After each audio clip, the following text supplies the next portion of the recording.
Good evening and welcome to what promises to be an eventful and a lively Magpie Circle podcast today. You can see from my shirts, I'm back in my Magpie Circle studio and I'm joined by Mark Stallard. The question we ask tonight is Burchnall bald, whatever that is, dead and buried? Can we blindly continue with it and hope to get promotion? Does it need some minor tweaks for you? Does it need major surgery? Or would you consign it completely to the scrap heap? Breaking news this afternoon. Michael Doyle could be set for a playing return. Are you in favour at the age of 40? How are you feeling after last night's debacle? Probably the right word to use at Halifax. Our head coach only got an hour's sleep over it. Altrincham, Wokingham, now Halifax. What needs to change for you?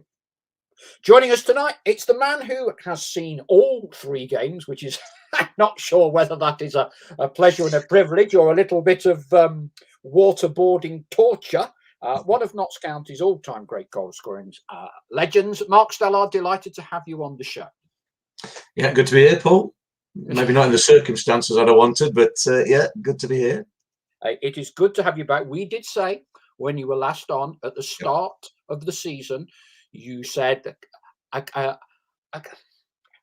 a good point to analyse where we are and where we've come was after 10 games, almost a quarter of the season. So hence why you're on tonight. You were going to be on before Woking and Halifax. It's just your misfortune that you signed up last Friday to it, and then look what's happened. So you couldn't get out of it. Yeah, perfect timing. Now, one thing I want to just spell out at the top of the show, because we've all seen people getting all uppity, internet numpties have been out in force on both sides of this debate. Here's what tonight's show is not about. It's not about personal abuse or bullying. Everybody is entitled to their own opinion. However opposite a view they may take to you. So let's respect that premise. Let's be honest, Ian Burchnall is not going anywhere for the foreseeable future. So let's not just knee-jerk and say, oh, he's got to go, get rid, etc., etc. And conversely, I don't want equally people just to come on and say an Ian Burchnall will be a championship manager in 2 years' time is the greatest thing to come out of Scandinavian football in the last 5 years, because clearly that's the other end of the spectrum, somewhere in the middle, normally always in the middle. What needs to happen for us to turn this around? That's what we're discussing with Mark, and that's what we want you to chip in with your 2 penneth. And let's just see where we can take it. And hopefully we can all get a little bit more sleep tonight after venting our spleen and getting this one out of the way. I want to start. We've had no end, as you might imagine, of emails. Probably the best one I've seen was Trevor West's, who's an old Greenwood Dale school friend of mine. I'm not going to read it out because we'd need a lot more than 10 minutes of stoppage time, a la Halifax last night, for me to be able to read it out. It is War and Peace. It's very good. I'm going to read out one from Phil Buxton. It kind of captures the emotion of being a football fan and the emotion of being a Notts County fan. So Phil Buxton writes, for all the excuses that have been made, for one reason or another, there is no excuse for capitulation. And that is exactly the right word. I see no spine, no spirit, and no camaraderie in this bunch. As for the football, if that's what you call it, because I certainly don't. I hear fans shouting from the rooftops, best football ever. You're having a laugh. Ardley and Burchnall never did and never will have a say in this club. The owners have a plan, and unfortunately they're sticking to it. To cut it short, I'd be on the phone today asking Sam Allardyce to come and sort this bunch out. Debatable if you're left with 5 players that convince him they're worth keeping. Unfortunately for me, Notts are in my blood. Otherwise, I wouldn't even be turning out if it was anyone but. Before the season started, I was praying for Shimanga, keeping Ellis at any price, and Cheek. To me, that's an improvement. what do I know? So from the heart, from Phil, and clearly it sounds like he's been around the block with Notts, supporting Notts. Right. God blimey, there's there's a lot coming in already. I want to get straight on to you, Stel, and let's cut to the quick, and let's value what you've got to say. And yes, there's an old newspaper man in me. You know, is Burchnall dead? It's, you know, it's an emotive subject. Does it need tweaking? Is it major surgery? Do you scrap it completely? What's your take on the style that Notts are pursuing at the moment? And does it, can it, will it get this club promotion? Because that is the yardstick I think we can all agree upon by which we will judge this season. Can it? Yes, of course it can. With 10 games into a season, it's not disaster, doom and gloom. But, and there is a big but after last night and the last 3 games, obviously things have got to improve. Now, whether you call it tweak it, whether you call it, I'm not an advocate for scrapping it, because what's happened is in the summer, or let's talk about the back end of last season, when they identified Ian Burchnall to come in, the owners are dictating the way they want the club to play football, which is this attacking brand of football that they want, passing the ball, attractive to watch. That's the mantra. And Ian Burchnall was identified as the man. And since then, they've slowly, and then in the summer, on a bigger scale, brought in players that are going to play that way, supposedly players that are going to, you know, adapt to that way of playing or are made for that way of playing. I think if you scrap it after 10 games, because we've had 3 horrific results, and make no mistake, there are 3 horrific results back to back, then you are left with a mess, because you're left with players on contracts who have been brought in to play one way, and you want to change it. So for me, it's not that. It's about, in very simple terms, they've got to do what they've been doing better, and they've got to improve massively in terms of the collective nous, a bit of devilment. And I mean, I've been making notes today, Paul. Ian Burchnall wasn't the only one who was up last night. Unbelievably, I was up last night because I knew I was doing this today, thinking, right, how harsh am I going to be? What am I going to say? Absolutely. You know, how am I going to phrase it? And honestly, I was about 3 in the morning. I was up going, oh, well, I need a drink. Let's just, you know, yeah, calm down. And it's gone through my head all day today. You try and rationalise it, and you've had a bit of time after the game. But there does obviously need to be a sea change, a step change in what they're doing, not in terms of how they're passing with the ball, because let's remember they were 2-0 up after 70 minutes. I've seen people, well, Charlie was reading me the comments on Twitter, and we were saying all the words that we couldn't obviously say on the radio, and I won't say them here on your podcast. But yeah, we were going through that on the way back last night. And of course, people, it's emotive, it gets you, and it ruins your day, your week, your month. But what you've got to try and do is, like we've said, you've got to try and be constructive with every criticism, if you can be. Last night I said it was unforgivable, and that's a bit of a vague sort of statement. It's a bit like, you know, yeah, any sort of word that you want to throw out. It's a bit of a vague one. It should never happen. Capitulation is a word that I think we all would say that was pretty right for what happened last night. But Ian Burchnall, and from the football side of things, they've got to go about addressing what led to that capitulation, and doing something about it. So there's got to be a change, because if you keep doing what you've always done, you'll get what you always got. They played well enough to be 2-0 up after 70 minutes, playing virtual ball, if that's what you want to call it, or, you know, playing the football the way they've played all season. They were 1-0 up against Woking on Saturday before this crumbling week, whatever you want to call it, and we'll come on to that before that happened. So is everything wrong? Have they got to ditch it? No, it's putting them in winning positions, and it has done. You know, they've been behind obviously early on in the season. Do I think it's the finished article? No, they've got to get far better with it. They've got to be more ruthless in both boxes, definitely. And, you know, you might say, well, they've got a reasonable amount of goals, 18 in 10 games. But I think Ian Burchnall came out with a stat there, the most possession in the opposition's box, and this might have been a stat from 2 or 3 games ago from the fans forum. I think he mentioned to somebody that the most touches in the opponent's box out of anyone in the division. Now, that's great. That means that you're doing something right to get in the opposition box. But then what's happening is why is that not correlating or transferring itself to be the leading scorers in the division?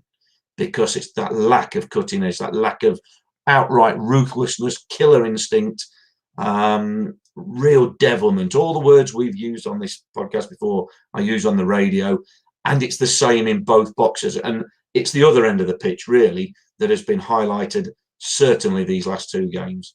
The capitulation, if that's the word we want to use, which is perfectly correct. It's what leads to that. What gets you to a leading position in the game, to controlling games against teams, no matter where they are in the division now, Woking and Halifax. I don't think they're going to be the top 2 in the division. I don't think anybody does. What leads to then throwing the game away, and throwing it away in such a manner that is like, a house of cards collapsing on itself. It's players going away from what they've been doing for 60, 70 minutes. It's when the game gets a little bit fraught, when you get ahead, it's having the nous, the know-how, the sort of knowledge, if you like, to assess where the game's at, what's happening. The opponents are going to have a go. They're behind. They're chasing the game. They're going to throw something at you. Woking get their equaliser Saturday, and then all of a sudden, within 7 more minutes, they're 3-1 up. What's happened? Because 60-odd minutes before that have been perfectly fine, under control, some decent football, bar that unbelievable goalmouth scramble, no real problems, to then all of a sudden can't defend for toffee, can't get near anybody, and Woking look like they want it more. And they certainly showed some ruthless finishing, and typically the former Notts lads. Similar last night. I mean, last night is just, we were gobsmacked. And anybody, your lad, if he was there watching, and anybody was there watching, and even people listening, will have been absolutely shell-shocked at what happened in the last 20 minutes, it turned out, with a 10 minutes injury time. To lose a game in that manner after Saturday, that is a real concern, and has to be addressed. It's not a coincidence. It has to be addressed, and it has to be looked at, the reasons why. I've not seen replays of the goals from last night, so it's only what's in the mind's eye from what we saw. And it is just the way that the game should have been dead and buried, should have been done and dusted, not should have been making the pitch big, passing the ball as they had done for all that game, as they have done all season, rotating it one side to the other, make use of the extra man. When they haven't got the ball, make the pitch tight, come in together, 2 banks of 4 or a 4 and a 5, don't leave too many gaps. Go on, Halifax, show your quality with 10 men. Can you break through us? And if you give us the ball, we'll go and exploit you on the counter-attack as well. That's what should have happened. And obviously we know what did happen. And they've got to look at the whys and the where. What technically went wrong? You see players making mistakes, going away from that game plan, going away from the mantra of possession football, because it's the last 20 minutes, because it gets a bit hectic, because the lad fires one in at the near post, and all of a sudden Halifax have got a spring in the step, there's a bit more noise. All of a sudden our lads seem to, rabbits in the headlights comes to mind. Ian Burchnall mentioned it was like junior football. It was worse than junior football. To do that at a professional level, it's, I say, unforgivable was the word I used last night. But as in professional sport, you've got to move on. You've got to address it, and you've got to improve it, and you've got to move on with it, and you've got to develop, and you've got to make, whether it's personnel changes, whether it's a change to tweak it. They're talking about Michael Doyle coming back in, and maybe Kyle Cameron available for a weekend. Whatever it is, you can't just sweep it under the carpet. You've got to address it head on, man up, and say, I know maybe you can't say that phrase these days, but stick your chest out. Nowhere near good enough for them 20 minutes. But they've got to come back, because they've got a game Saturday and they've got to go and win it. Very interesting. One thing I thought that was interesting you said there was that, Ian Burchnall has come out and said, he got about an hour's sleep. You said you're up till 3 preparing for this show. That's what makes you our pundit of the year. So It's about Pundit. Can you see it in the background? Oh, no, it's this slide. Yeah, it's got a mirror image into it. I've put it on there, definitely. Oh, no, I can't do these mirror images on the computer. It is there. I thought you might ask about it. Yeah. And you know what? I felt, because I've been away in Sicily and Italy, as people know. So I was hoping to get to the game last night. Immigration dealt me a blow at Heathrow Terminal 5. And I had been hoping to get the 4:30 train direct from King's Cross straight up to Halifax. Which was the only way I could have done it, but unfortunately I couldn't get out of immigration quick enough, so I missed I didn't get the train, and so I wasn't able to get up there. But I must admit, last night when I should have been tired after all the driving, I was thinking that result, coupled with Woking, has really irked me. And looking at, it's difficult to gauge off social media because there's so many numpties about. But clearly, this 90 minutes has, I think, fueled a huge amount of backlash, fury, call it what you will, the like of which I've not seen for a long time. You know, in a funny way, I was spitting feathers after we lost at Torquay because I thought we blew it. But a lot of people seem to say, oh, well, it's a playoff here, we're going to win it. And yeah, okay, fair enough. You know, bit of nonsense in the second half, blah, blah, blah, blah, blah, blah, blah, blah. People didn't seem too fussed. They seem more fussed about this one allied to Woking. You certainly can't sweep it under the carpet. Game management, big buzzword these days. We have lost these last two games from being in very dominant position in the closing stages of the game. Is there enough experience out there on the park? And who's responsible? You're a player, you've played the game, we haven't. Who's responsible for game management when you are closing games out? Okay, is it the players? You know, we all see certain managers, Neil Warnock down the years at Notts, he'd be in that dugout going mental, kicking every single ball and finessing and subs to wind the clock down. And you and I both know Neil would have codes for players to go down injured at certain moments when they're mounting, getting a bit of a head of steam up. Dark arts, call it what you will. Who's responsible for our game management in these closing stages? Where is it players? Is it coach? Is it both? Because there's an appalling lack of it in these last two games. And having happened once against Woking, you would have thought the last time it should happen then is the following game. Yeah, and I think the ire and the venom maybe that's been coming out from people is just that the nature of last night's result. Who's responsible for it? And I don't mean this in a we're looking for a scapegoat. Who do we blame? Everybody collectively is responsible for it, because you mentioned there, and I know, and what I'm always loath to do.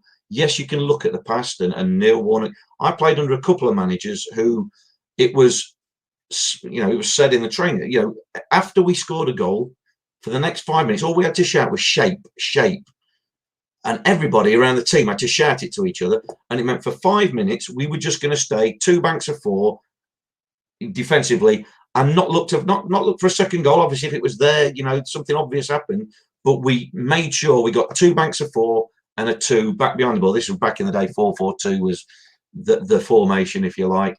And for 5 minutes, that was what was said. I've had a couple of managers, we did that after we scored a goal, because they felt that that's the most vulnerable you are. Team wants to hit back, so be it. So it was spoken about. That's all I mean. I'm not saying that's what Notts needed to do. I'm saying it was spoken about collectively, and everybody knew what the role was. Now, it's not as simple as just saying that, but for me, the players, ultimately, I will always say it's the players that go over the white line. The players take the money. The players sign the contract to go and give everything they've got for the club. And one thing I will say is, this is not because of a lack of effort or trying or anything like that from the players. It is not about that at all. It is, for me, ultimately, if you want to pin one thing, it is poor decision making in the heat of the moment, in an intensive part of the game where brains get scrambled. And that, for me, is part of a player's makeup. You can have all the stats about goal scoring, running, passes completed, XG, you name it, you can have it. If you can quantify it, you can make a stat about it. What you can't do, and what football is primarily about for footballers on a pitch, they make thousands of decisions, split-second decisions in a 90-minute game or a 100-minute game, as last night's was, about, do I press, do I drop off, do I control the ball, do I play it first time, who do I pass to, is he open, is he looking to give me the ball, do I time and run, do I stand? All them decisions you have to make, and very quickly you have to do them as well. To capitulate like Notts have done the last couple of games involves a collective of the lads making really, really poor decisions, really almost losing focus of where the game is at and what is needed.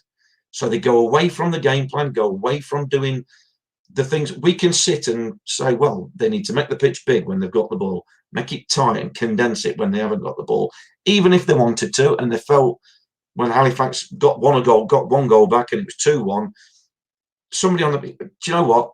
Let's not risk it. Let's just turn it round. Let's go massive, go big. The ball will zip off the wet surface, go out of play. There'll be throw-ins, corners, throw-ins, goal kicks. We'll deal with that. That's fine if we need to. But it's needing everybody to do it.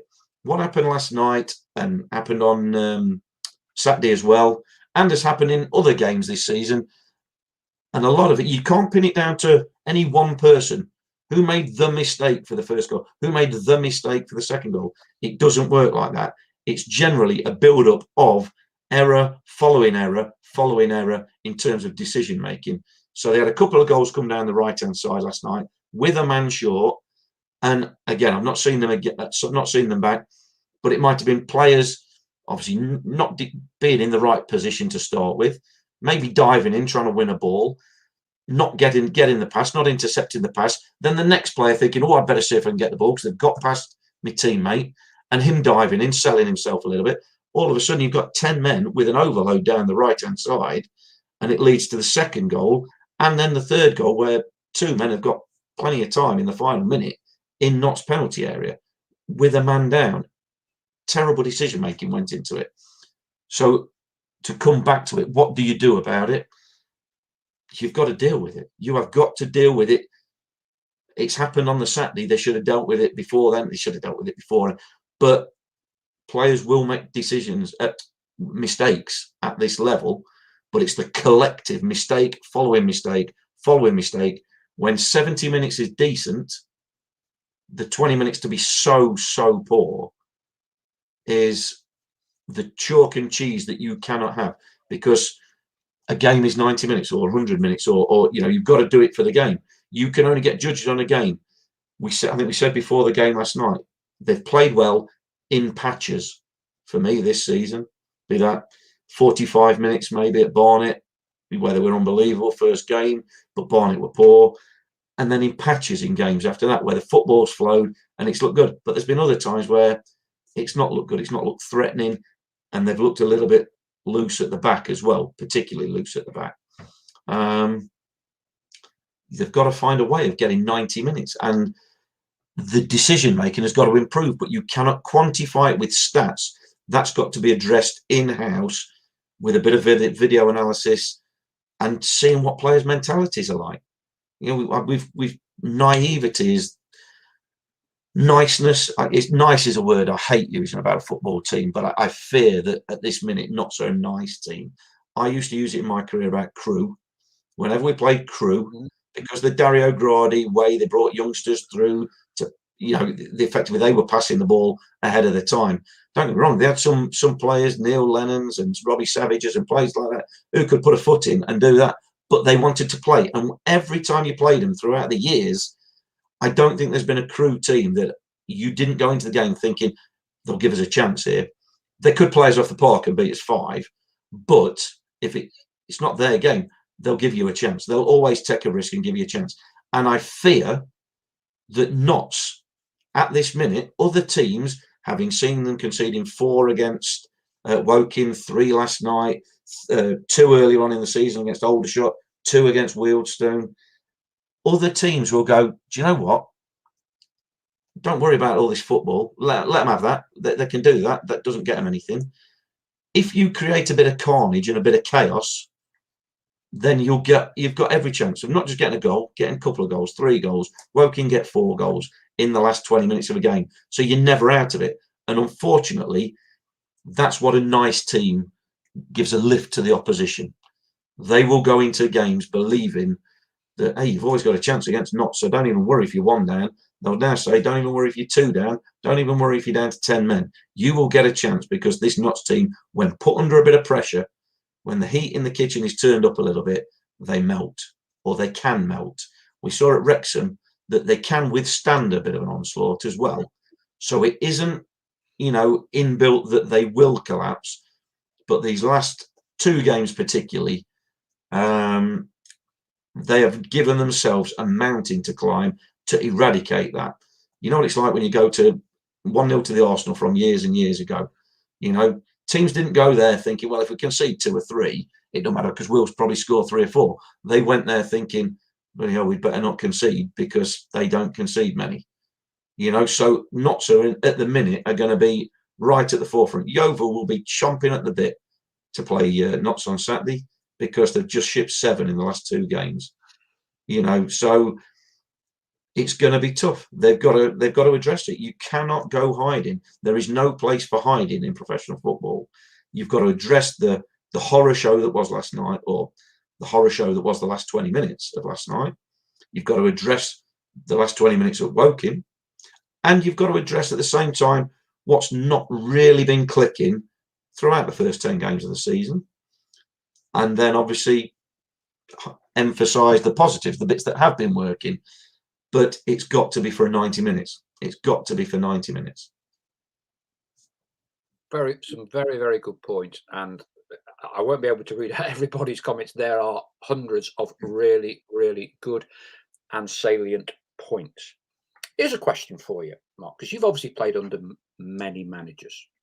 We've all seen what stress and pressure can do to people in positions of responsibility and authority. And when you are the manager or the head coach of a football club, everybody in that football club has always got their little beady eye on you. You can't melt into the background. Whatever you do, you walk through the front office. You walk on the training ground. Everything that you do is forensically examined. And to an extent, you have to deport yourself and cope with the baggage that comes with being a head coach or a manager. With all due respect to Viking Stavanger and Östersunds, in English football it is very tribal, even at National League level. Do you think Ian needs more help, given he is, being perfectly honest, in the eye of a storm right now? And I want to draw an analogy with Kevin Nolan. And it was at a time when I was a director at the football club. Kevin did brilliant, kept the club up against all the odds with a very disparate group of players. Tick in the box. Following season, got us into the playoffs, lost against Coventry. And there were mitigating circumstances subsequently when you saw the video of the decisions and all the rest of it. Kevin took that to heart, that defeat, really badly. I don't think he ever recovered from that. Went away for his holidays, found it tough. Alan Hardy, for whatever reason, did not have a meaningful relationship with Kevin. Nor that I could see did anyone else. And I think Kevin was crying out for help, someone to sit down with him and say, right, come on, head up, we go again. Whatever it is, managers, Dave Bassett, when he was at Leicester, always used to say to me, who motivates the motivator? And if we look at and ultimately, Kevin never recovered. We got a bad start, which was perhaps not surprising, but I think he felt isolated. I think during that summer, the only person that wasn't signing any players was Kevin Nolan. Everybody else was signing them, Staff, Allen, you name it. Ridiculous, ridiculous. I wonder if Ian needs a bit of help. You look at the owners, 2 young people, save the club, based in London. Not at too many games. Doesn't mean they should be. Richard Montague, not been in professional football before, effectively heading up the football radar data recruitment and a whole team of analysts and all the rest of it. Kevin Doyle, Michael Doyle, new in a role as a coach. We've got some, I don't know what he is, coach, dead ball, restart specialist. I have no idea. I wonder if Ian needs some help, needs some talk. He has got to be hurting right now. And the pressures on him are immense. And part of the reason for this question to you is, did you see managers at Notts or in your career change under pressure, buckle under pressure? And sadly, I wasn't there, so I'm trying not to be judgmental about last night. But I was listening to you and Charlie on the show. And clearly, there was a set 2 at the end of the game. Let's just call it that. Yeah. I have asked, it must be 50 Notts fans today that were at the game, including my son. Every single one of them, do you know what every one of them said? As soon as that 3rd goal went in, out the stadium. Don't know what happened at the end of the game. Gone, fed up, couldn't bring myself to stay. Out the door. Long-winded rhetoric and all the rest of it. Do you think Ian needs help?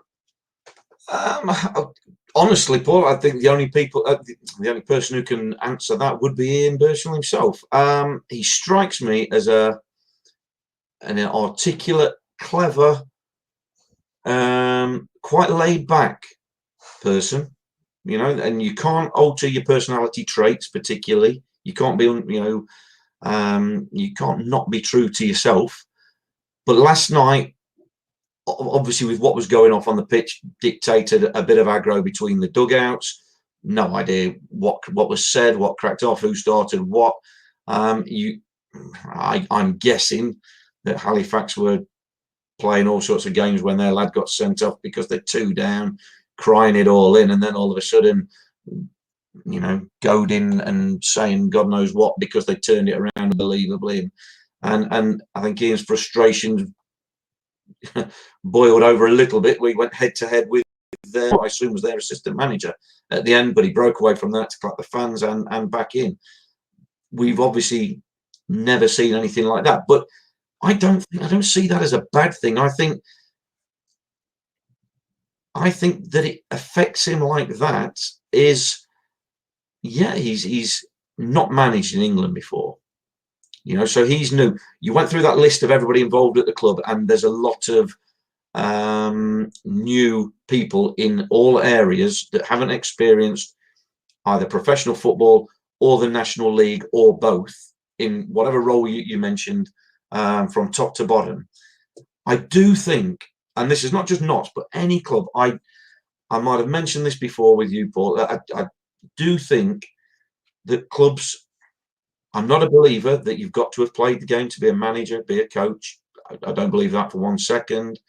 But I do believe it helps, or it would help Notts, and it would help any club to utilise the experience of a few people that have been there and done it before. You mentioned Neil Warnock as a name.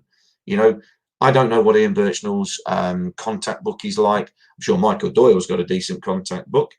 But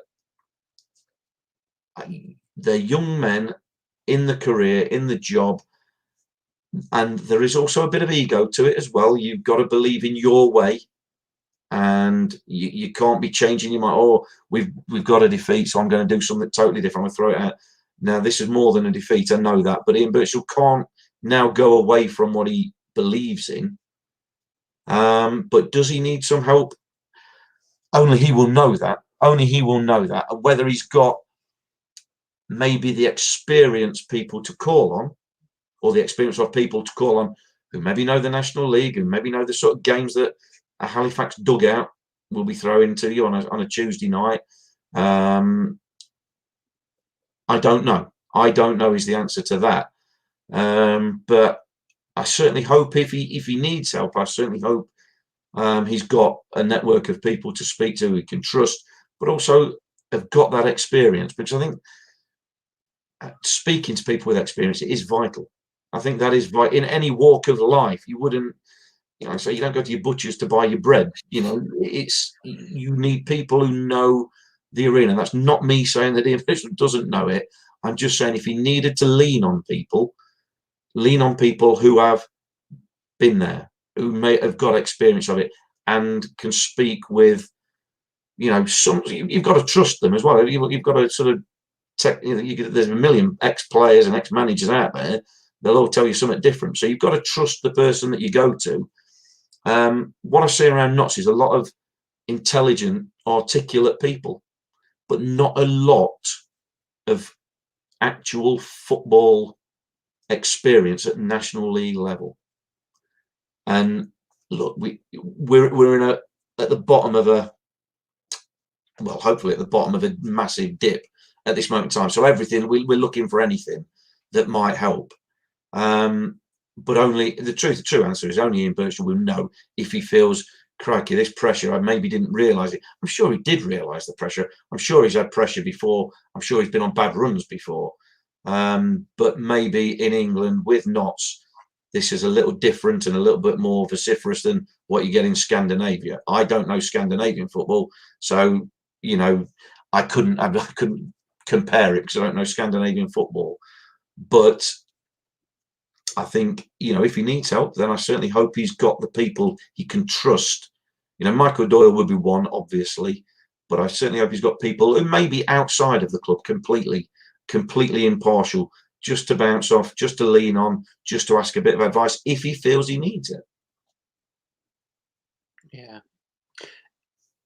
Part of the reason for asking that question, while I was away, I felt compelled to contact Martin Tyler, good friend of mine, Sky commentator, assistant manager with Woking, and I felt the need to apologise to him for some of the comments that Ian made after the game against Woking. Now, I wasn't at the game, but we've lost 4-1. So I don't think you can have too many complaints. And Ian has this very unfortunate way of being dismissive about the opposition. He uses the phrase on repetitive occasions, we dominate, and I'm paraphrasing, we dominated possession, we never looked in any trouble, we had all the ball, we created chances, they went long, scored 2 or 3 goals in 8 minutes, but other than that we were in control. And it's very dismissive, and I don't think that helps Ian in English football. I know a lot of the managers, and if I'm being honest, he's not well liked because he is quite dismissive. He was very dismissive of Torquay. We're controlling the game in the playoff. There's it all goes a bit mad for a few minutes in extra time, and they score 2 goals. We knew they were going to hit long diagonal balls. Well, if they knew about that and it was that bloody simple, stop it. Okay. And I think one of the challenges, and I'm trying to choose my words carefully here, Ian does not have a lot of currency in the bank from what he has achieved in football as a manager or a head coach. 1 relegation, 1 bottom 6 finish in his only 2 full seasons in professional football in Norway and Sweden. And I just know I'm going to get all the Burchnall cultists. He's the best thing, you're so lucky to have him, etc., etc. I actually think Ian Burchnall is very lucky to have this job. This is his chance to make a name for himself in England, and we all hope he does. But I can't help but think someone needs to be having a word with him, advising him a little bit more, because word is going round Other than our fan base, other than our stadium, I see no reason at this moment in time for Notts County to have a superiority complex over Woking, over Aldershot, over anybody really. We're competitive. We're not destroying teams. The only game in which we have controlled the game and wiped the floor with someone was Barnet. Other than that, they've all been games that could have gone either way. And you know, I just think Ian needs to be more respectful to the opposition, not dismissive, be a little more humble. Because I think word's going out, and I don't like to see the club I've supported all my life, and that is a founder member of the Football League. By and large, there's a huge amount of goodwill towards Notts. Not many people have a bad word to say about Notts. I think there's a danger that we're becoming public enemy number one alongside Wrexham for the money they're spending, maybe Chesterfield, in this division. And I don't think there's a need to be. This season, we can go a little bit under the radar. But it does concern me. If I'm an opposition manager, you know, I'm a little bit old school like yourself, Mark, it's through our age, isn't it? You know, I'd come, if I was an opposition manager playing Notts, I'd get the whiteboard, I'd go into the dressing room before the game, and I'd just write, go long. I wouldn't say anything else. I'd say, hey, their manager thinks you can't play. Just go long. It's not illegal. It's not illegal. You mentioned it earlier. When teams do that, it causes us problems. And until such point as we sort that out, we ain't going nowhere. We ain't going nowhere. Thoughts? Well, obviously, I'm not privy to what other managers think of Ian and things like that. So I can only speak on what I hear from him post-match. I've got to be honest. I think a lot of it is fair enough. What I understand, and I know what you're saying when he comes across as dismissive. I think a lot of that is trying to almost, I don't know what's the word, to not preach to the fans, but trying to show the positives. And now, whether that's for the players' sake or for the fans' sake, I don't know. It's a tricky one. It is a tricky one because, again, you sometimes can't change your personality. If you've got a way of saying something, it might rub people up the wrong way. Like I say, being a manager is not a popularity contest amongst other managers. Quite like the idea if he rubs up a few the wrong way. That'd be great. So I think Max Seth has also made this point. Says, I disagree, Paul, that's fine. Warnock is dismissive of other teams. You don't need to be liked to do well. I totally agree with that, right? I love Neil. We love Neil because he's Notts County. If Neil Warnock ain't managing your team and has never managed your team, he's public enemy number one. But the point is, Neil has the respect of football people up and down the country. Ever since he went into management, Sheffield Sunday League team, Burton Albion, Scarborough, he's won things. The challenge for Ian in the short term, he has no currency in the bank. He doesn't have a good managerial record. And I know all the acolytes go all Humpty Dumpty about it, but that is the fact. And so I think when managers see their style of play being dismissed, having beaten Notts, they'll go, well, what have you won? I've got 3 promotions. I've got 2. I've got 1. Who are you to tell me? And this is all, for me, part of the learning curve for Ian. And I think he's actually making it more difficult for himself. Yeah, like I say, I'm not privy to what other managers think. So, but I understand what you say. Yeah, yeah. I mean, it's a difficult one, really. You've got to say it how you see it. I just want a manager. I said it about Neil Ardley. I want a manager that comes out and says it how it is. You know, when the team's been crap, say the team's been crap. You know, no airs or graces about it. Of course, you can't throw players under the bus too many times. You can't. You know, you need them to play for you. But there's the other side where if you become so sycophantic that you put a positive spin on everything, then the players will suddenly not be listening anyway, because, well, it doesn't matter, he's not really meaning it. All I'm bothered about, really, I'm not too worried about what he says post-match publicly. Yeah. What I'm bothered about, and what will address what we're talking about here, about this capitulation, is what is being done behind closed doors, being said. And again, I've played for managers who will openly say, look, I'm telling you one thing in the dressing room, what I say out there, ignore that. That's for them. This is for you. And it might be an absolute air dryer treatment. It might be, you know, the biggest bit of pro, whatever it is. That's the bit that the players need to focus on. The bit outside, that's for the fans, the public, you know, other people. That's the public line, if you like. What's said in house is often, say, totally different. But it often, what's said publicly is a mellow version of what happens in a dressing room. So I'm not too worried about what he says publicly. It doesn't bother me that he's rubbing other managers up the wrong way. Does that affect us on? If it starts affecting us on the pitch, then obviously it's a cause for concern. But what I'm concerned about, or not concerned about, but what is more important to me is what he says to them players after the Woking game, after last night, and similarly after a 5-0 against Barnet, first game of the season. You know, how come we haven't had a performance like that again? You know, we haven't reached that. Barnet were dreadful, but we made them look dreadful. So again, two sides of a coin. What's being said about why have we not reached the same level of performance again?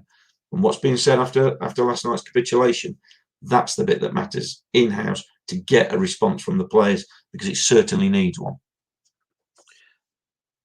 All very good tonight, and hopefully all our listeners and viewers will understand. I can't really read all your messages out tonight. I am reading them, so if my eyes are diverted, I am listening to Stallard. I'm hanging on his every word, as I always do, and I'm just trying to see what's coming in as well.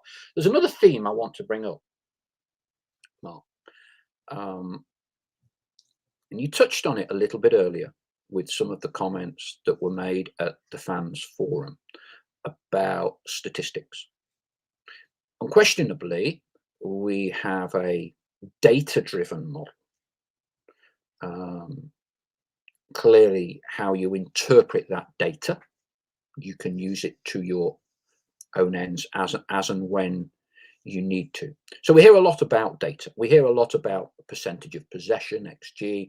Richard Gando, the Notts County Stats, produces reams of stats, and I try and digest them. And if I'm honest, I know I'm a simple man from St Enton, and I can't understand about 85% of them. I kind of watch football with ease. And that's no disrespect to people who are statistically driven. I think the younger the person who follows football, the more into stats they will be. But I tell you what and this might just be a personal thing from me, but I tell you what I don't hear from Ian, what I don't see, and I hope it is addressed. I don't hear words like character, mental strength, fortitude, resilience. Don't hear that. Don't hear a measurement of players' character. For me, when you go on a football pitch, you go to war. Sorry to serving veterans and all the rest of it. I mean, go to war in the sense you do battle. You speak to most pros I've ever dealt with. They will all say, Brad mentions this every time, there are 11 individual battles to be fought on that pitch. Forget 97% passing retention, don't give the ball away more than twice in 14 passes, and they recycle this and do that. There are 11 battles to be fought.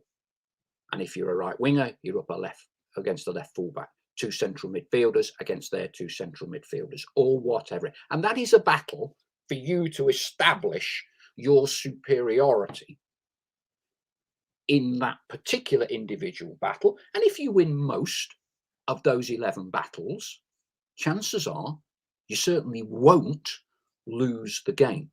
You won't lose the game.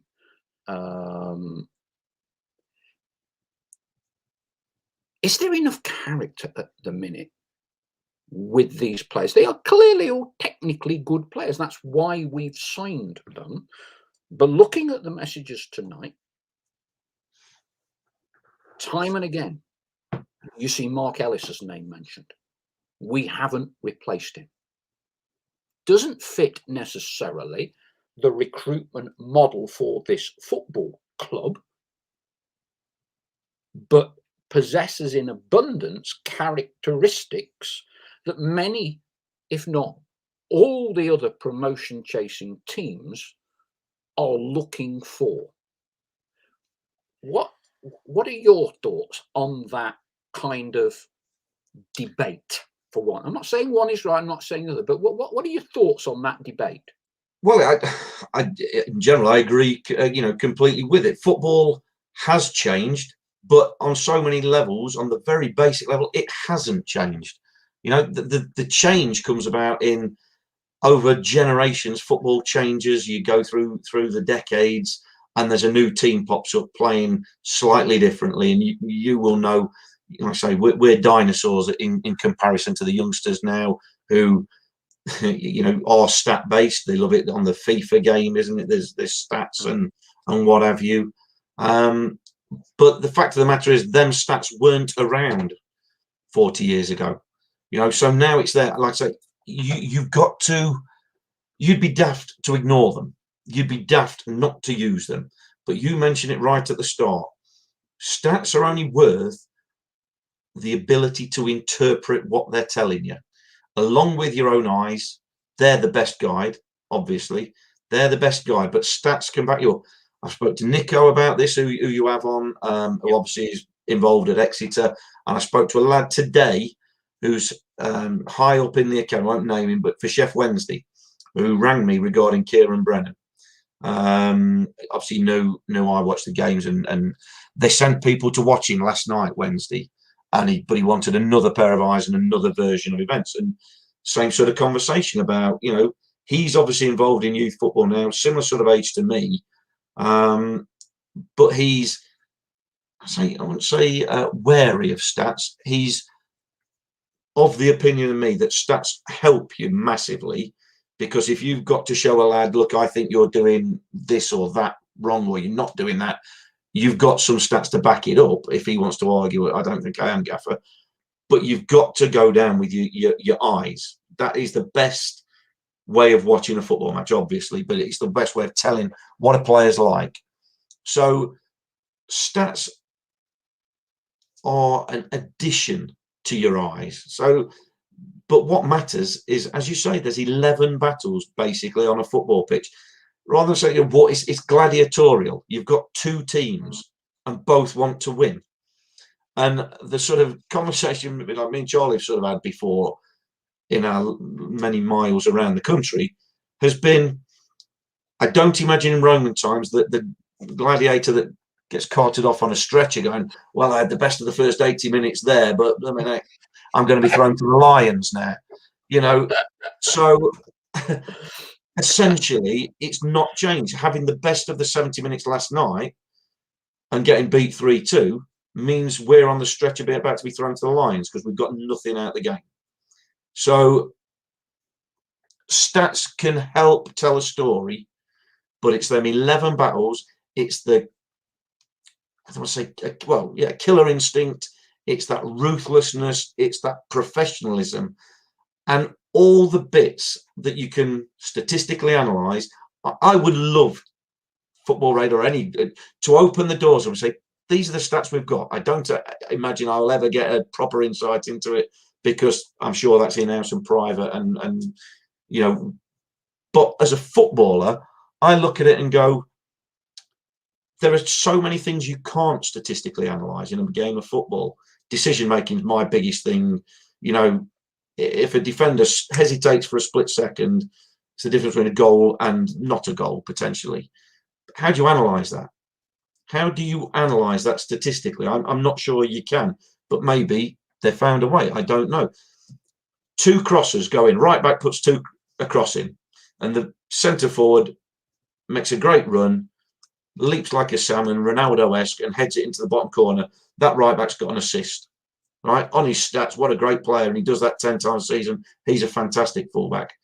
The same fullback playing for a different team who's playing with worse strikers puts the exact same ball in 10 times, but nobody makes that run. No striker leaps like a salmon, and nothing comes from it. That fullback's rubbish because he's not got any assists. How do you analyze and separate statistics? And, you know, then you need somebody to overall pour through it and go, well, that makes him, but what is the reason?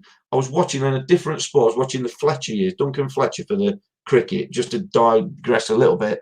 And he had a quote, he said he liked anybody who made a 30 or a 40 batsman looking for England, who made a 30 or 40 when the going got tough, and he showed a bit of bottle against some top bowling, rather than somebody who made 150 on a nice, easy, sunny down a flat track against dibbly-dobbly bowlers.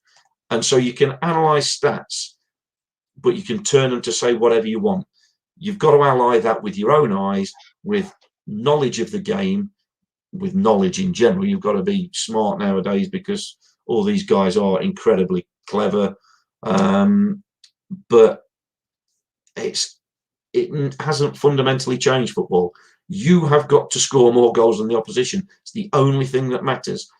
How you go about doing it, the way you play, the methodology, the philosophy, as the sort of recent parlance is, that is to try and aid and abet scoring goals and keeping them out at the other end.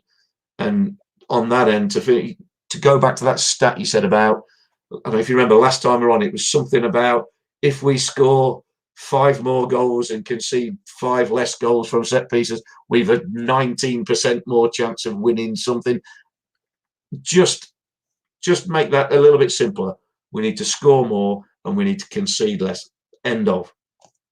That was Kel Roberts in a searingly honest 90 minutes one-on-one interview when he was talking about various video sessions. That's right, and there had been some research done in which it was presented to the players that I forget the exact numbers of scoring more from set pieces and conceding less from set pieces. There was a finite number on each of those two. That would give us a 19% better chance of winning the league.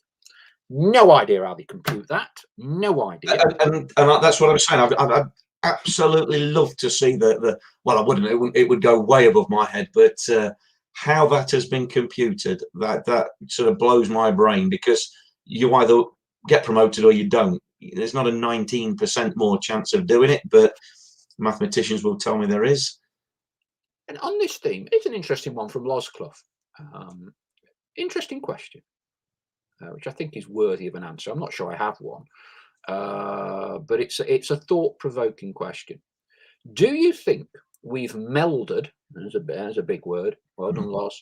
We've melded into football radar and forgotten about being Notts County Football Club.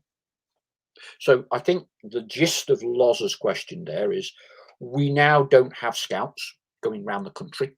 We have data analysts ploughing their way through video games, identifying certain players, types of size, or all the rest of it, which Richard Montague heads up, and that kind of gets fed into Ian. And there's a collaborative approach in who we look to buy.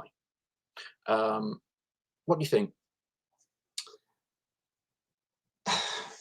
Well, I hope it's a collaboration of the best of both, the history, everything that goes with Notts. But you have to move with the times. We might be reluctant, we might be hesitant, or it's not what we did in our day, so, or it can't be good, you can't beat what we used to do. But you have to move with the times if you perceive it to be improving the club, improving the chances. It's a very difficult one to put a definitive answer to, but I think they're hoping to collaborate the two, and it's in their interest to make the brand of Notts County and the history and use everything as big as possible. And if we can use stats to help it get there, then all's well and good. Bottom line with anything in professional sport, and certainly football, is success will be the key to whether anybody deems it to be a success or not. We've got to achieve something by doing it. Otherwise, everyone will immediately jump on the bandwagon to go, it don't work, it doesn't work. Just because Brentford have done it, it doesn't work. You know, we're not doing it well enough. Again, I come back to the ridiculous adage, if all 92 Football League clubs, forgetting we're in the National League at the minute, but all 92 Football League clubs started using a sports analytics company, data, whatever you want to call it, there would still be one win the league and still be one get relegated or finish bottom of the league. There'd still be some get promoted, some get relegated. So like in any walk of life, you can be good, bad and mediocre in anything. Just because we have data doesn't mean to say we're going to make a success out of it. But if the owners have got a football data company, why wouldn't they use it? You know, it would be maybe going against their grain and their beliefs to go, we'll not use it, we'll employ a load of blokes to go around the country using their eyes. Now, I would say that the best solution is to use a bit of both, or to use as much as possible. But again, somebody's got to fund that. And scouting network, you know, costs money. And again, you can have good and bad scouts. So whichever way you employ, whichever way you go down, you've got to sign up to it wholeheartedly. And bottom line is they're the owners. They can make their decision how they see fit, and they've got to fund it. I certainly hope people don't think that. I certainly hope they don't alienate fans who've been long-term fans of Notts County. I don't think they will. And it's certainly not, I'm sure, their intention, because that would be damaging their own product, damaging the club, and be counterproductive to everything. But I'm an old fart who reluctantly knows you have to move with the times. So by having this data and all this company and the resources at our hands, at our fingertips, be daft not to use it, but not to the detriment of Notts County Football Club. That is above all everything. That's the most important thing. Kevin J.S. Duska Jr. from Montreal has an answer. You'll like this one, Stel. And if you could translate it for me. It isn't in French Canadian. It is actually in English, but I don't understand. But it's funny. And he's referring to how they compute these various formula, likely calculated through logistic regression of all teams measuring XG expected versus scored and conceded from set pieces when controlling for points in the table. There you have it. Oh, the old expected regression. Yeah.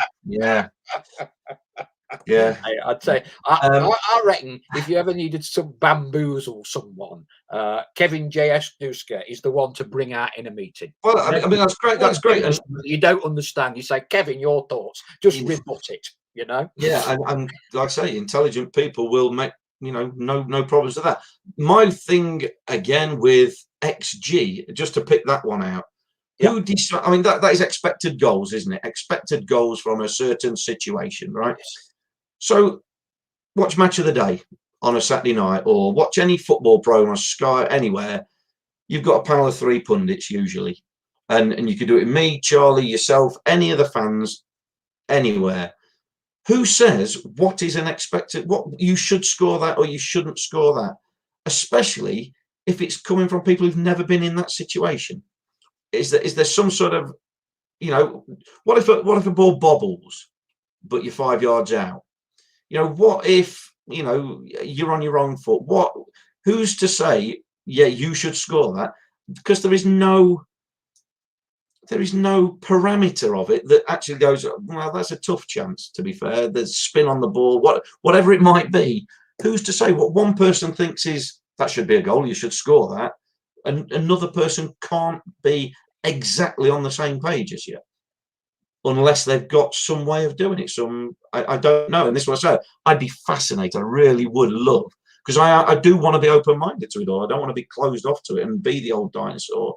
But I would love to know XG. Like I say, I've missed from some incredible positions, and some less than incredible positions. But I know as a striker, I mean, I should have scored that. Or do you know what? That was tough. It was it might be a header or something. It's just slightly too high for me. I couldn't get out. But somebody watching or is going to say to me, you should have scored that. I go, yeah, you're right. That one, yeah, definitely. The one 3 inches out, yeah, but the keepers fell down. Yeah, I should have scored that. But the header that was a little bit too high for me, even though I was only 3 yards out, that I put over, not sure. So where does I'm fascinated as an ex-striker. Like I say, where does XG start and stop, and who has the final say on it? We're asking the wrong people. Richard Oganda, who does some excellent work on those, would no doubt have the answers. Let's move on. Are you all right for a few more minutes? Yes, fine, mate. Yeah, no problem. Good. We're a bit of stoppage time. Yeah, I thought it might be a long one after last night. we might as well make it worth you losing all that sleep last night. Yeah. I want to talk Michael Doyle. So news emanating from the club today that Michael, it is under consideration that Michael comes back, given the short-term issues we are having with 3. And I want to ask you what your thoughts are, whether that is a good step or a bad step. I also want to throw in, and I think this is also part of not putting too much pressure on our younger players. So we sign Ed Francis and we give it the big one. He captained Jude Bellingham at Manchester City. He's done this, he's done that. And he is the next Michael Doyle. Okay. He's played in total about 15 games in men's football ever. So instantly there is a huge expectancy level whacked on his shoulders. And we think he will be Michael Doyle in his 16th, 17th, 18th professional game of men's football. And the analogy I would draw was when Ian McParland was made manager of Notts under the trust, and when trust chairman John Armstrong Holmes was made chairman. And John came out at Ian's unveiling and compared him with Jimmy Cyril. Hey, thanks a lot for that. That lasted well, didn't it? Ian McParland compared to Jimmy Cyril, right? And irrespective of what your views and whether Charlie was hard done by, he's instantly on the back foot for a cheap headline when he is likened to Jimmy Cyril with his first job in management. And I feel sorry for Francis in a way, because we are now talking about Michael Doyle coming back into the team. If you are Francis right now, your head is probably, your chin's on the ground. Your chin is on the ground. Clearly, you've got to come back and all the rest of it. What are your thoughts about bringing Michael Doyle back into play? Potentially, it is definitely under consideration. I think this being under consideration has been forced by what's happened last night, what's happened Saturday, by 1 or 2 injuries forcing Matty Palmer to have to play that, we call it the Michael Doyle role, the defensive holding midfield player, if you like. And I think Matty Palmer was brought in to play a little bit further advanced. He's got the legs to get forward and back. He can get beyond as well. He's a good footballer. He can see a pass, but I think he can get about the park as well. And I think ideally they wanted him to play further forward. Ed Francis be the holding player, play the Michael Doyle role, and probably Ruben or somebody else to play as the other midfield player, if you like, in a triangle. I think if we're going to be honest, and you have to be honest in football, he's a young lad, Ed Francis, and could turn out to be a very, very good signing. We certainly hope so. But I don't think it's quite hit the ground running from the start. I don't think there'll be any way about that, because Ian Burchnall started playing him and hasn't played him in the last few games. So he might take a bit more time to settle in, to get used to things. He's a very inexperienced footballer at men's football, as you mentioned, as you alluded to.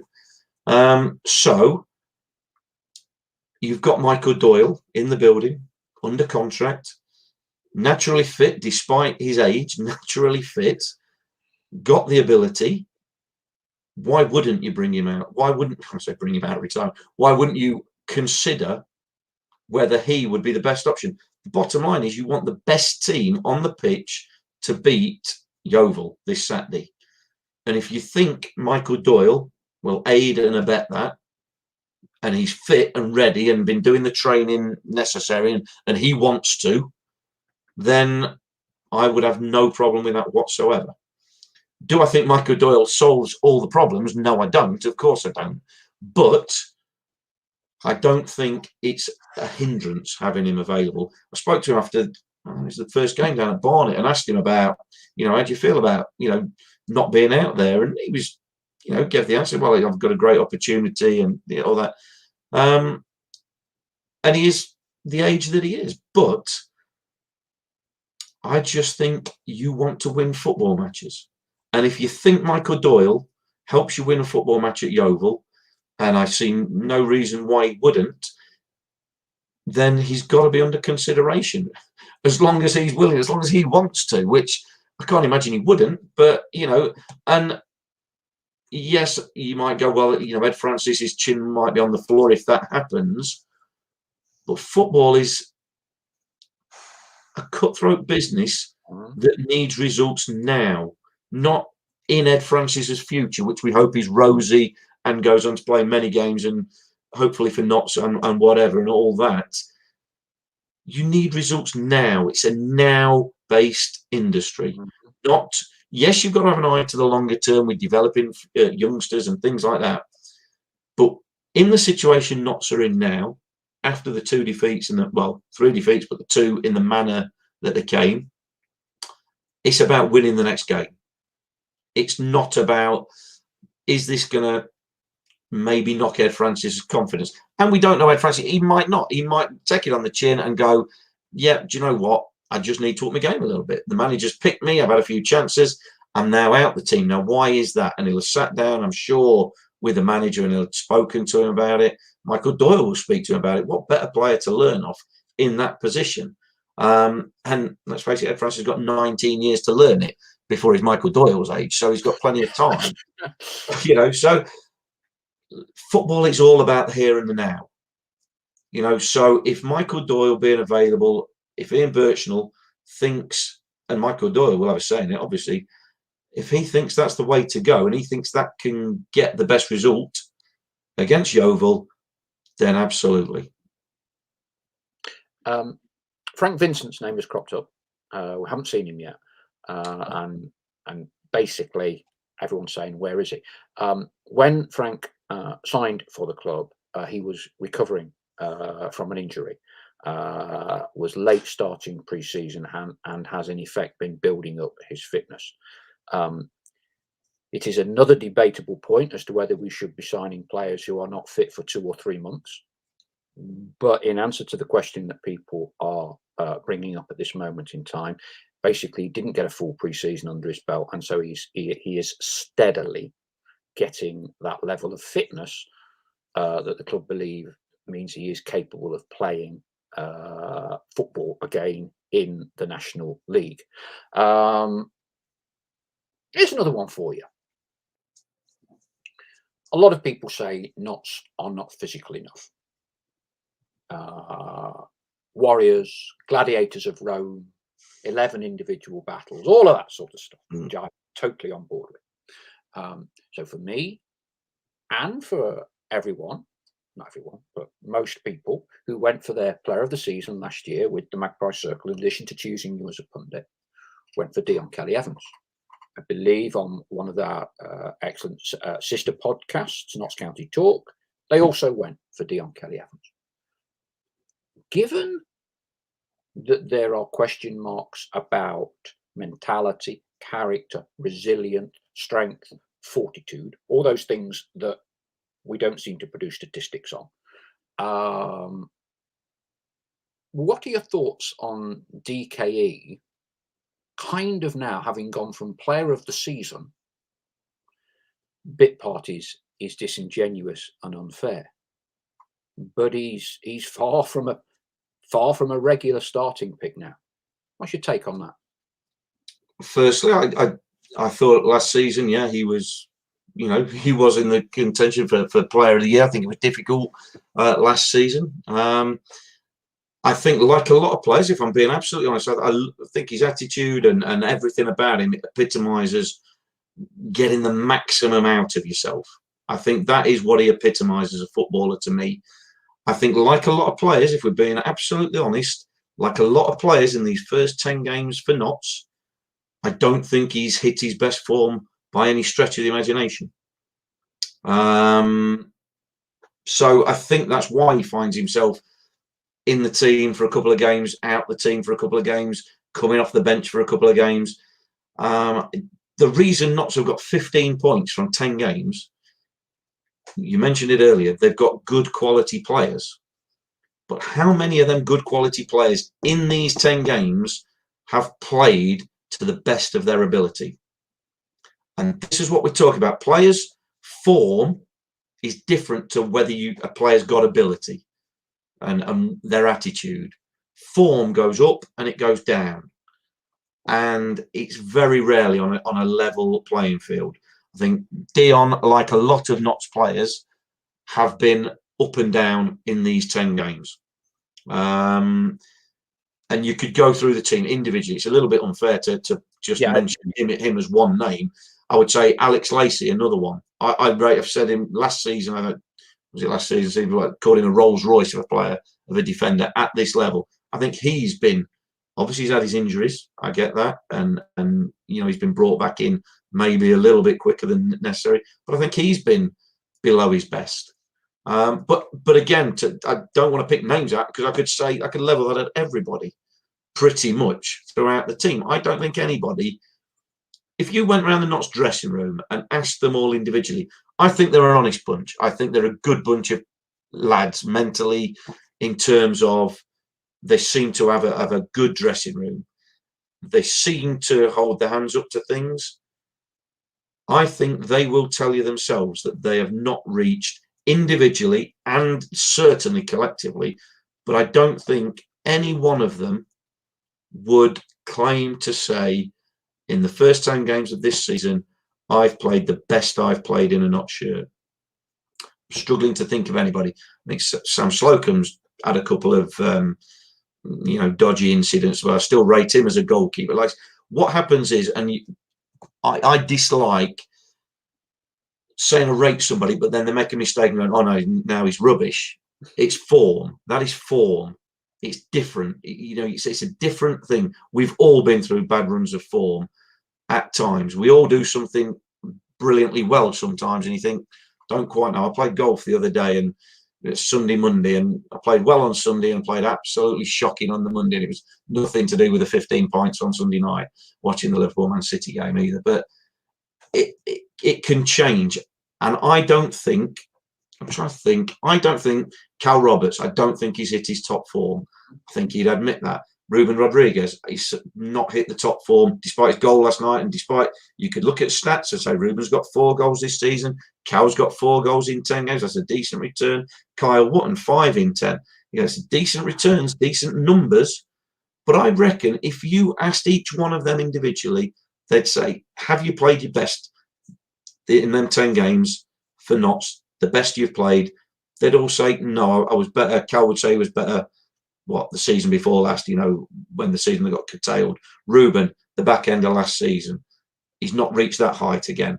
Kyle, he's played really well for a couple of seasons for Notts. So I don't think he's absolutely at the top of his game.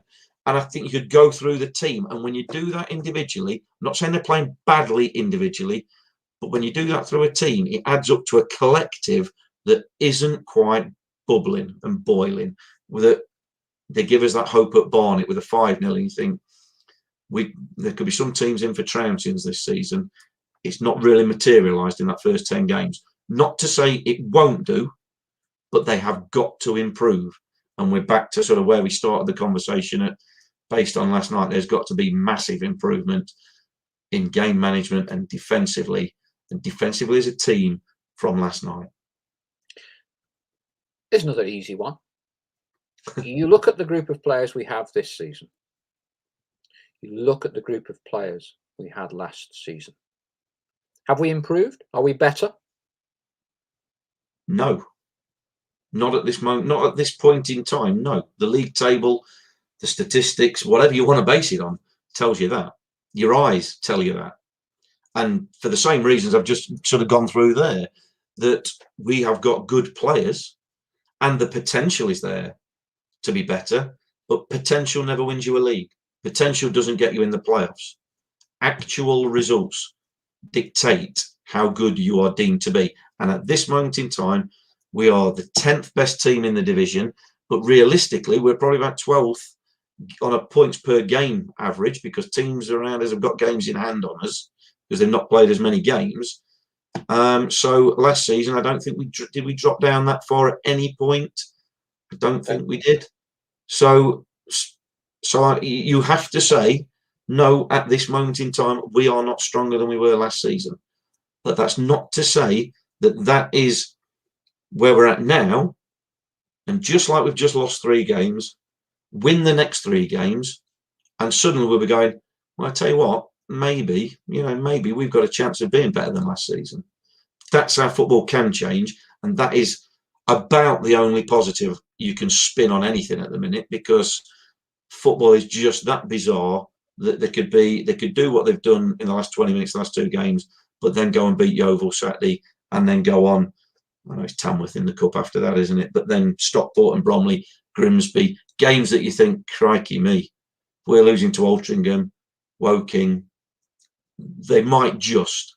Now, I'm not saying that's based on anything that we've seen, but football is a strange mistress. Looking into the Stallard crystal ball, do you think it's going to get worse before it gets better, or do you envisage these 3 defeats as a very short-term, temporary blip? Because there's a lot of pressure, I think, right now on the manager and the players, and they're going to have to come through. Absolutely. There'll be a psychological battle. Let's be realistic. We could be 3 up on Saturday with 20 minutes to go, and it's not a shoo-in we win. That there's a barrier to get over. Our next 2 home games, I think, are Stockport and Bromley. Yep. And we've seen what pressure can do to people. May well be, we would hope it would be the case. Wrexham, I thought we played very well, showed our mettle. Yeah. Going into the Lions' Den, the first home game after the Hollywood billions and all the rest of it. And we showed we compete with the best. And in many respects, I think that was a better performance in some respects than Barnet, when you put into context where Barnet are. Yep. What's your thoughts? Honest thoughts, it could get worse before it gets better, because they are under pressure. There's no 2 ways about it. They are under pressure. You cannot. I was trying to think. Well, me and Charlie were trying to think. Is that what happened last night? Is that worse than, on the flip side, the Schmeichel, Doyle, Dagenham and Redbridge last season was good for Notts? What's worse? We've got outfield player in goal, down to 10 men. Okay, you're 1-0 up, aren't we, at the time? Is that right? When he went in goal, I can't remember. They missed the penalty. And we go on and win the game in some unbelievable circumstances. Or last night to be 2-0 up against 10 men and lose 3-2.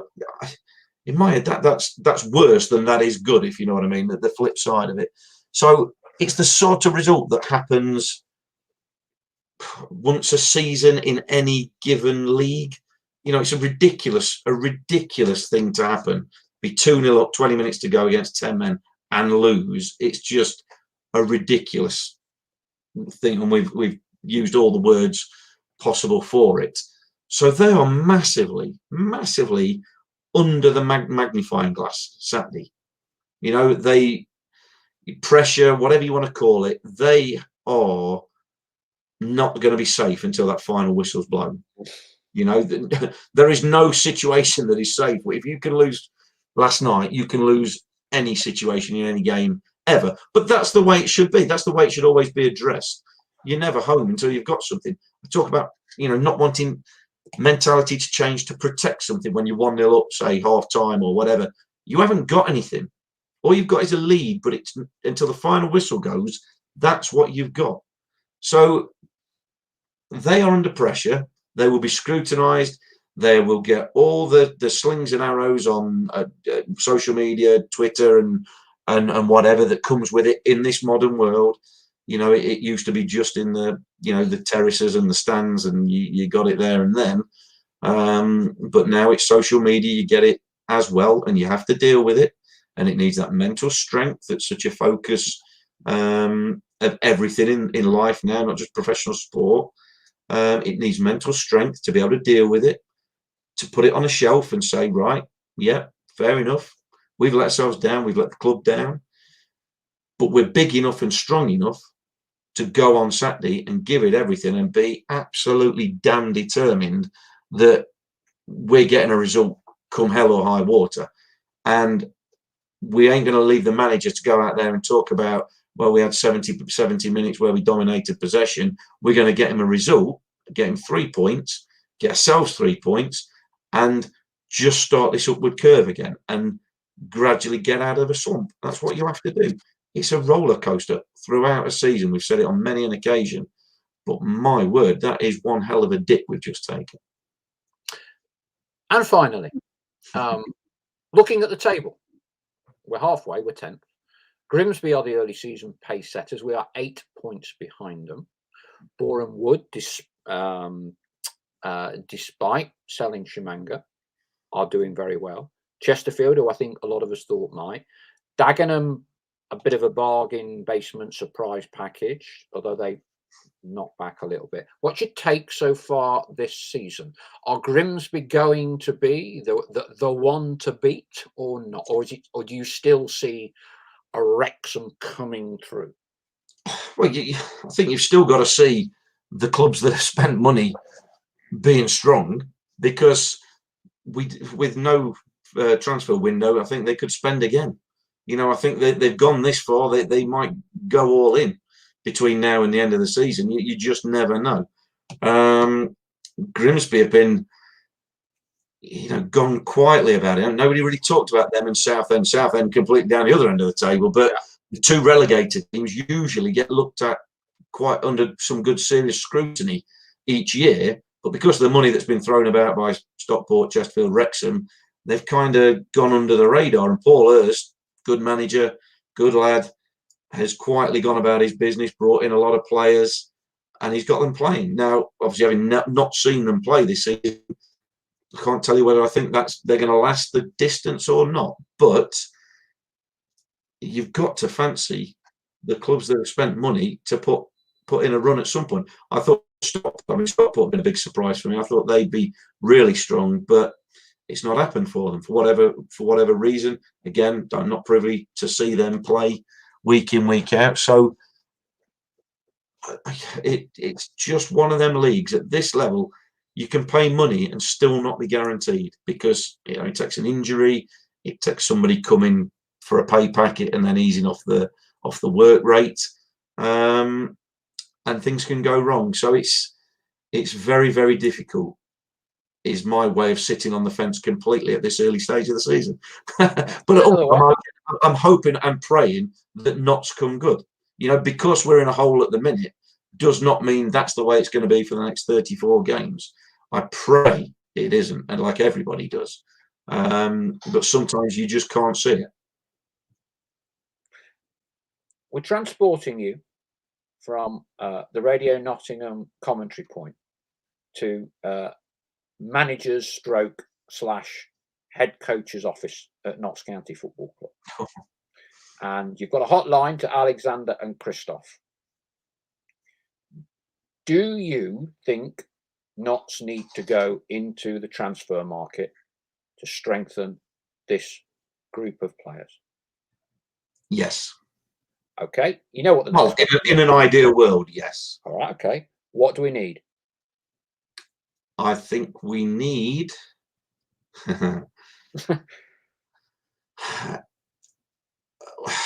I think we need a goal scorer. I think I still look at the team and think, if Kyle Wootton isn't fit at any point, and again, Cairo Mitchell's come in, looks like an honest lad, but does he look like he's got 20 goals in him? Not so far, but still early days. I certainly hope to be proven wrong on that. I mean, the obvious answer at the moment in time is a centre half, isn't it? Because the goals we're shipping. But you have to bear in mind Kyle Cameron is out at this minute in time. Sam Slocum will come back in. Conor Rawlinson will become available again. And I do think we suit a back three better. But I'd like a midfielder as well. Look, the wish list, what I want is players that can get you out of this division. And I think there's going to be a reliance on Kyle Wootton again, because we don't seem to have anybody can, allied to the goals, the hold-up play, the defending at set pieces, the work that he does. I think we need a second option, because has he got 44 games in this season? I certainly hope so. But I would like somebody up there. Impressed with Billy Waters last night at Halifax. I know that's easy to say because he's got 8 goals so far this season. But he was the sort of player, like a little live wire striker, come playing in the hole, playing in little awkward positions, but busy. And obviously knows where the goal is well. Took his goal fantastically well last night, as all 3 of them did typically. But I just still think you need, and it sounds ridiculous, sounds counterintuitive, because we're conceding goals left, right, and centre at the minute. So yeah, I'd like a defender as well. But both ends of the pitch, it's both boxes. It is, and I'm sure it's Premier League's the same as well. But I think the lower down you go, it is more about both boxes. You need good defenders and you need goals at the other end. And I would like, said it at the start of the season, I'm not going to change my mind. I would like a prolific striker alongside Kyle Wootton to be another option to play with him and allow Cal and Ruben to play in holes and create. Because now I think we've got a reliance on Cal and Ruben to score goals. So does that lead them to become a little bit selfish in what they do? Maybe, maybe not. But look, you could go through the whole team and say, look, if we can get somebody better, I'd strengthen in every position. But I think, yeah, to be a serious challenge, it's always the sharp end of the pitch that for me. But then that might be me as an ex-striker speaking. I was going to say, spoken like a true 20-goal a season. Occasionally. That I wrestle with. You're going away to Halifax. You're going away full stop.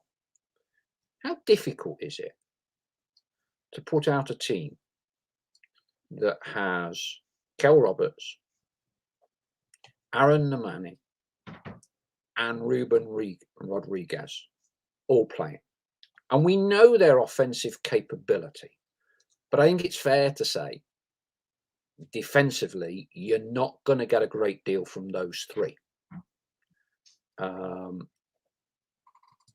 Do you think we're too gung-ho or not? I'm not talking about specific games. I'm talking generally about a philosophy. I come from a school of build from the back. Yeah. Yeah. And clearly Neil had that, and there was a lot of criticism that we were too negative. Yeah. And you summed it up beautifully. End of last season, start of this season.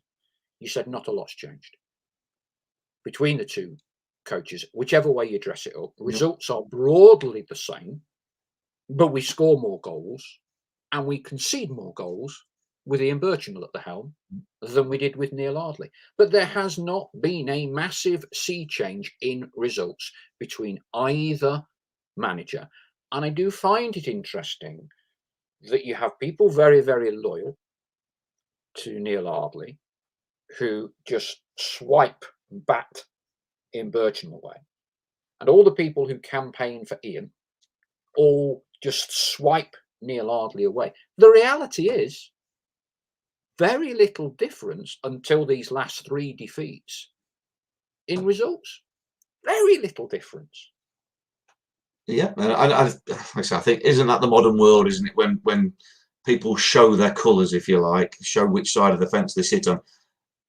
They are very loath to then alter that position because they fear that eating humble pie and what have you. But I like I say, you've got to be fluid. You've got to be. Neil Ardley was the manager. Ian Burchnall is the manager, and give him his back, give him absolute backing, and not blindly. Of course, we've got to question things. Of course, they come under pressure when things like last night and Saturday happen. Of course, but the bottom line is we all want the same thing. We all want success for Notts.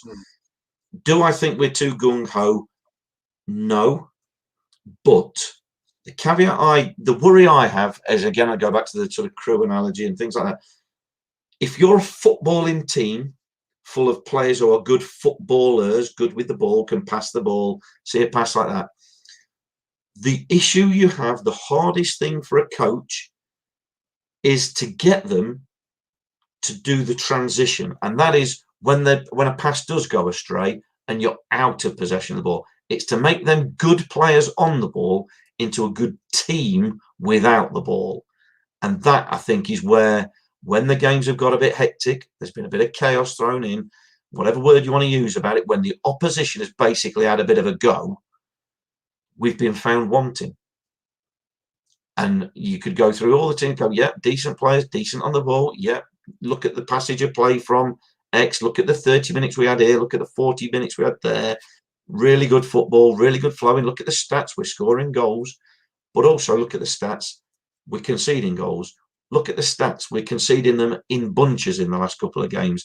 When the going's got a bit heavy, we're conceding them over the 10 games we've seen so far.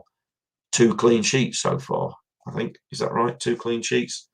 Yeah, Maidenhead and Barnet. So how do you get a good team in possession of the ball to be a really good team out of possession of the ball when it's not necessarily a lot of the players' primary fortes? You know, difficult, very difficult.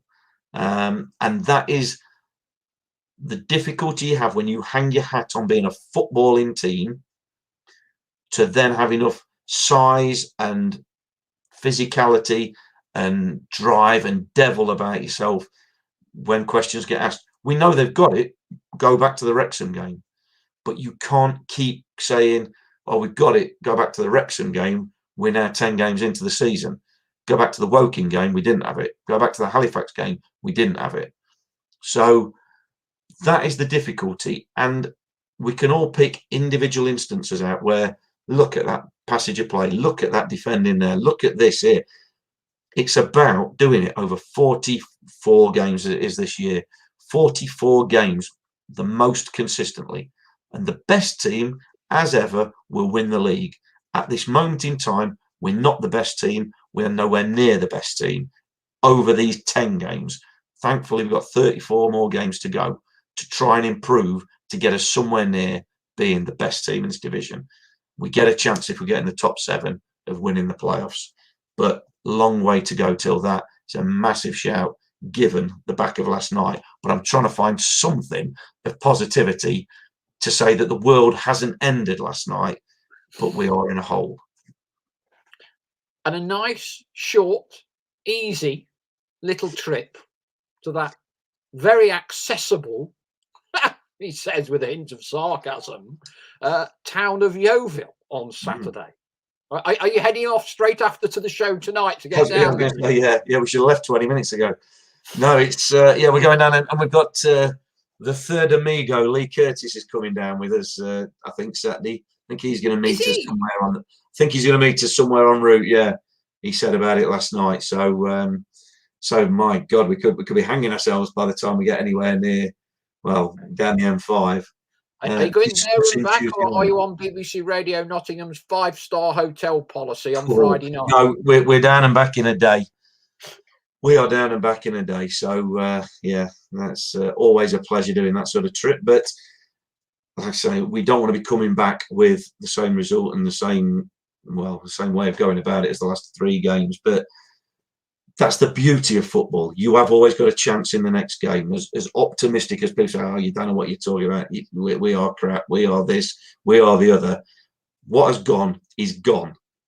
and they've got to bounce back. They've got to show the mettle. They've got to absolutely prove what professional football is all about, is that what's gone is gone, and what you can affect is what's in front of you. Halifax versus Notts County last night lasted, sadly for us, for 100 minutes.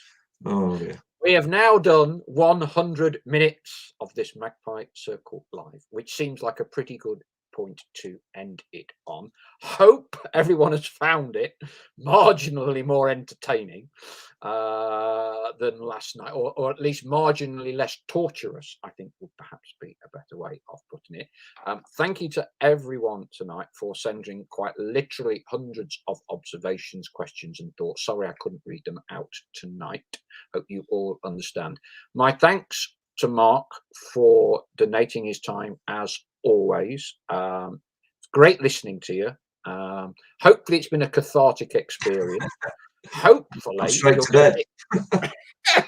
Hopefully you will get a bit more sleep tonight. And I shall be heading down to Yeovil. It will be interesting to see how many Notts fans go Saturday. I think that is going to be the hardest of hardcore. But in times of adversity, you know, as we say, let's see what we can do. Thank you again, Mark. Thank you to everyone for taking part tonight. And let us hope. I did get a bit worried, Stal, when you said you think it might get a bit worse. I thought, oh my, I dread to think how it might get a bit worse. Jesus Christ. But I hope you are wrong on that one. So do I. Yeah, some great discussion as always. Thank you very much indeed. And with that, I will close our show tonight. And thank you, everyone, for being tolerant of each other. I didn't see any abuse. I didn't need to get the red or the yellow cards out. So that was all good. Let's try and hang there and stick in there together as best we can and come out on the other side.